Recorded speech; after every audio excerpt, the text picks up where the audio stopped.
Assalomu alaykum barchaga. Bizlarning Agrovet dorixonamizda yangilik. Bizlarga Myosta H degan preparatimiz kelgan.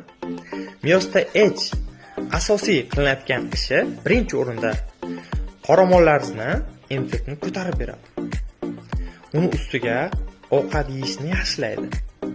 Agar qoramollaringizda tuyoq chirish kasalliklari bo'lsa, tuyoq chirishni oldini olib, shu suyak to'qimlarini tiklab, ham o'sishiga, ham tuyoq chirishni oldini olib davolashga xizmat qiladi.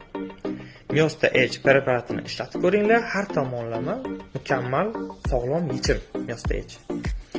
Asosiy qornida bolasi bor homilador sigirlarni bolasini to'liq va chiroyli shakllanishiga yordam beradi.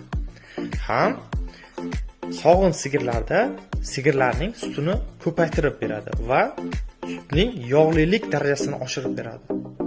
Albatta pastda nomer qoldiraman. Veterinarimizga bog'laninglar.